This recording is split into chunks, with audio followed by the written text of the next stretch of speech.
menyampaikan terkait hasil mediasi yang dihadiri oleh Ibu Atalia dan Pak Ridwan Kamil. Pada dasarnya beliau-beliau ini sepakat untuk berpisah secara baik-baik.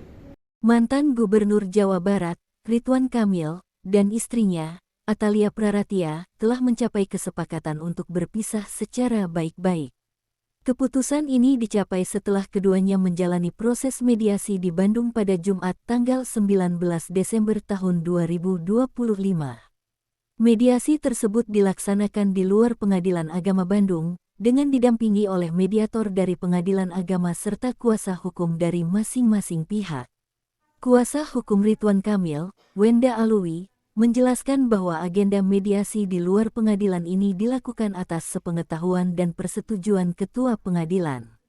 Hal ini bertujuan untuk menjamin kenyamanan dan ketenangan bagi penggugat dan tergugat. Wenda Alwi menyampaikan bahwa secara umum, inti hasil mediasi adalah Ridwan Kamil menerima gugatan cerai dari Atalia Praratia dan keduanya sepakat untuk berpisah secara damai. Meskipun terdapat beberapa kesepakatan spesifik yang dicapai, Wenda Alwi memilih untuk tidak merincinya dalam jumpa pers, mengingat proses perceraian bersifat tertutup. Meskipun kesepakatan telah dicapai, proses persidangan di pengadilan akan tetap berjalan sebagaimana mestinya. Prosedur perceraian akan ditindaklanjuti bersama-sama hingga keputusan pengadilan dijatuhkan, meskipun kehadiran Ridwan Kamil dan Atalia dalam sidang berikutnya belum dapat dipastikan. Pada kesempatan ini pula kami mau menyampaikan bahwa pada hari ini, di sore tepatnya, mediasi perkara yang sudah didaftarkan oleh Ibu Atalia, gugatan perceraian terhadap Bapak Ridwan Kamil, mediasinya sudah dilakukan, yang dihadiri langsung oleh prinsipal, didampingi oleh para penasihat hukumnya, gitu ya, masing-masing. Jadi tadi Ibu Atalia sudah hadir, Bapak Ridwan Kamil juga sudah hadir, dari mediator Pengadilan Agama juga ada, gitu, yang ditugaskan oleh Pengadilan Agama, dan hasilnya adalah ada beberapa kesepakatan yang disepakati. Tentunya saya juga belum bisa sampaikan di sini ya, karena kan formatnya tetap perceraian itu tertutup. Namun yang hal lainnya adalah bahwa mediasi kemudian akan bergulir ke agenda persidangan. Gitu. Jadi dari saya itu dulu, nanti kita lengkapi dengan tanya jawab. Tapi sebelumnya tentunya saya juga ingin menyampaikan bahwa dengan hadirnya kami di sini dari tim kuasa hukum, penasihat hukum penggugat maupun dari kuasa hukum tergugat, ini teman-teman bisa lihat kami saja baik-baik saja. Itu sama halnya dengan prinsipal kami, komunikasi masih berjalan dengan baik. Artinya kami ingin bersepakat tim PH ini bahwa secara normatif apa yang harus kami lalui, prosedur perceraian itu akan dijalankan dengan baik bersama-sama sampai nanti akhirnya putusan dari Pengadilan Agama akan jatuh, gitu ya. Kita akan lalui secara normatif. Dari pihak Atalia Praratia, kuasa hukumnya, Debbie Agus Friansa, mengonfirmasi bahwa kedua belah pihak sepakat untuk berpisah secara baik-baik. Debbie juga menambahkan bahwa keduanya akan terus saling menghormati dan berkomitmen untuk merawat anak-anak mereka secara bersama-sama. Saya ingin menyampaikan terkait hasil mediasi yang dihadiri oleh Ibu Atalia dan Pak Ridwan Kamil. Pada dasarnya beliau-beliau ini sepakat untuk berpisah secara baik-baik. Kedua akan saling menghormati satu sama lain dan juga akan merawat bersama anak-anaknya. Lalu yang kedua, ini perlu diluruskan juga karena kebetulan kami dari pihak penggugat ya, dalam hal ini kami kuasa hukum penggugat, yang dimana kami membuat isi gugatan, bahwa kami pastikan ya, di dalam isi gugatan ini, saya ulangi, di dalam isi gugatan tidak ada yang namanya pihak ketiga.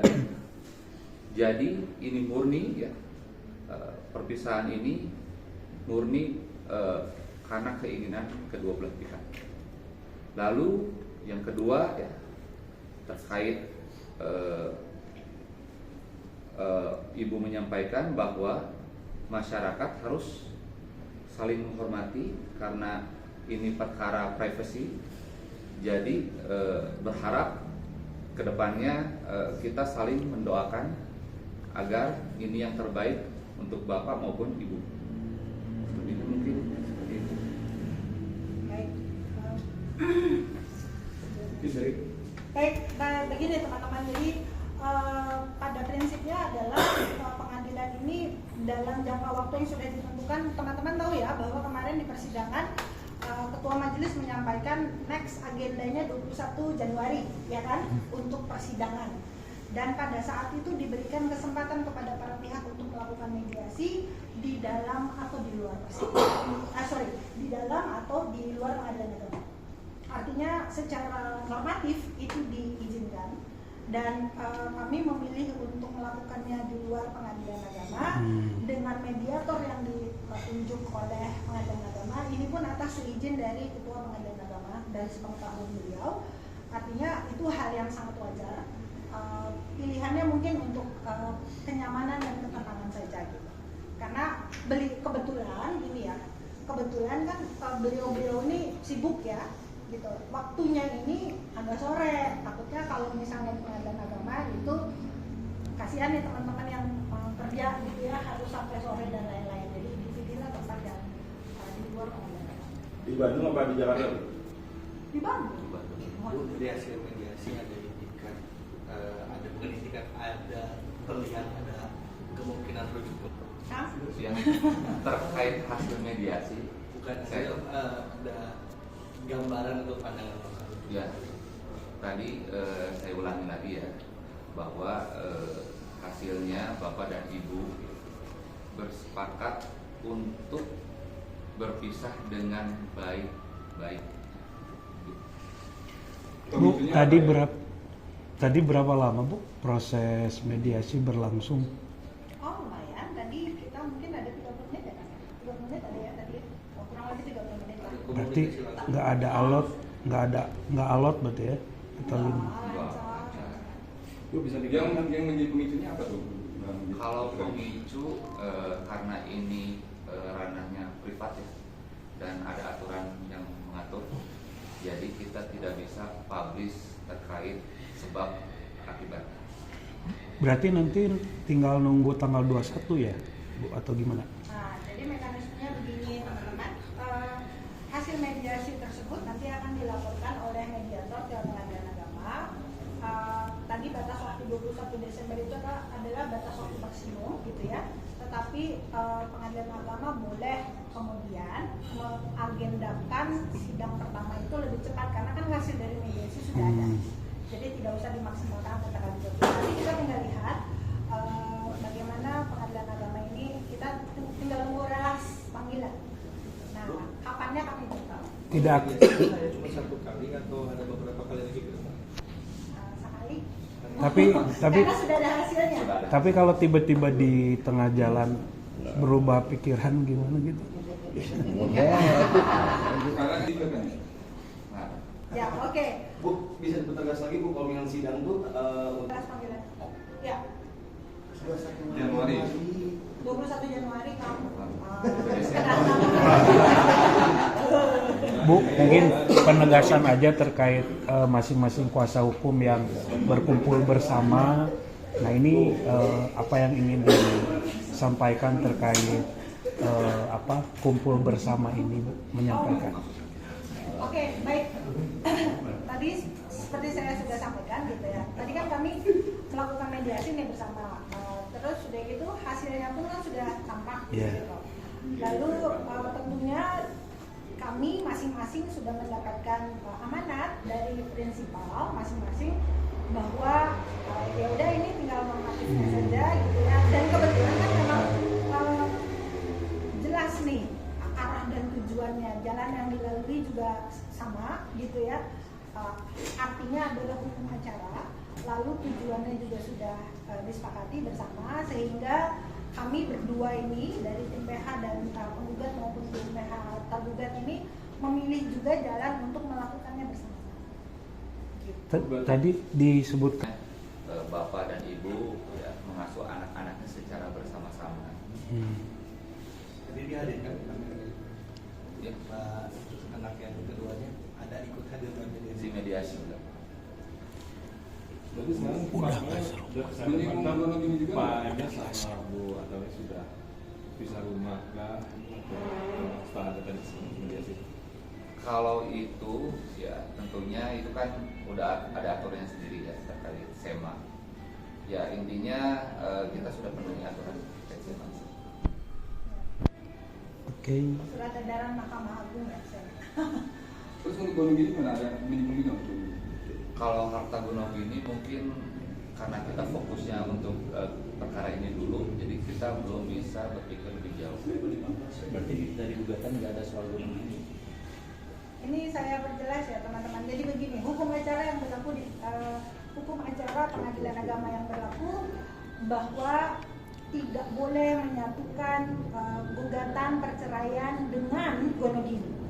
Artinya kita harus jelas dulu nih, jadi cerai atau tidak. Kenapa? Karena kan walau bagaimanapun nanti yang akan memutuskan apakah perkawinan ini lebih baik diceraikan atau dipertahankan itu tetap ada di tangan majelis hakim, gitu ya. Artinya belum tentu juga cerai, sebetulnya putusannya kita nggak tahu, gitu kan, nanti akan diperiksa oleh majelis. Nah kalau misalnya sudah jelas perceraiannya, barulah kalau udah cerai barulah muncul nih si gonogini teh. Nah makanya baru muncul hak untuk mengajukan gugatan gonogini ketika perceraiannya sudah terjadi, gitu. Artinya memang tidak boleh dulu mengajukan gugatan gonogini disatukan dalam gugatan perceraian, gitu. Nah satu hal lain adalah bahwa di pengadilan agama ini yang diperiksa oleh majelis ini kualitas dari perkawinannya, apakah masih layak untuk dipertahankan atau sudah banyak mudaratnya kalau misalnya dipertahankan, gitu ya. Enggak lagi cari siapa yang salah siapa yang benar. Jadi majelis juga tidak akan memeriksa sejauh mana itu salah istrinya atau salah menggenah, gitu. Enggak, hanya akan memeriksa kualitas dari perkawinannya yang sedang diajukan gugatan perceraian. Bu, kalau dua penegasan terkait di sosial media ya terkait adanya nama-nama yang muncul, aura kasih dan segala macam, ini penegasan aja seperti apa? Oke, Pak Oya yang akan menyampaikan. Dapat pesan langsung dari Ya, selamat malam semuanya. Jadi tadi menyambung yang sudah disampaikan oleh rekan Debbie bahwa sangat-sangat jelas dan tegas dalam gugatan tidak ada pihak ketiga. LM mau siapapun itu inisial yang beredar itu tidak ada. Saya juga sekalian mau menghimbau kepada rekan-rekan wartawan untuk menghentikan spekulasi-spekulasi pemberitaan-pemberitaan yang tidak jelas, karena kami juga harus menjaga masing-masing perasaan kedua belah pihak supaya ini bisa berjalan dengan baik, dengan teduh, sehingga tidak ada narasi-narasi atau spekulasi-spekulasi yang ditimbulkan untuk kepentingan pemberitaan. Jadi bukan tidak terluka ya kedua belah pihak. Jadi kita harus menjaga masing-masing pihak. Juga saya juga mengimbau mungkin ada pihak-pihak lain di luar sana yang mengatasnamakan, mungkin mengenal beliau, mengenal ibu, baik bapak dan ibu, dengan memberikan narasi-narasi yang tidak bisa dipertanggungjawabkan. Nah, saya memonitor seluruh pemberitaan baik yang dibuat oleh rekan media maupun ada pihak-pihak yang tidak bertanggung jawab seolah-olah memahami padahal tidak. Yang memahami betul sebab ini adalah bapak dan ibu, juga kami para kuasa hukum dari kedua belah pihak. Sebagai bukti bahwa ternyata orang itu tidak tahu apa yang dia sampaikan, ternyata hari ini dibantah oleh rekan dari kuasa dari Ibu Talia. Jadi saya mohon kita sama-sama menciptakan situasi kondusif supaya ini bisa berjalan dengan baik. Tidak ada narasi, tidak ada caption di berita supaya terlihat seksi dibaca orang pada pertanggungjawabkan. Nanti mungkin ke depannya kalau itu terjadi, kami juga akan mengambil langkah hukum. Ya, mudah-mudahan bisa dipahami. Kasihanlah ini, gitu ya. Bu, tanggal 22 agendanya apa berarti Bu nanti? 21. 21, yang ini belum tentu tanggal 21 ya? Belum Iya. tentu tanggal 21 karena kita menunggu relas panggilan dari pengadilan.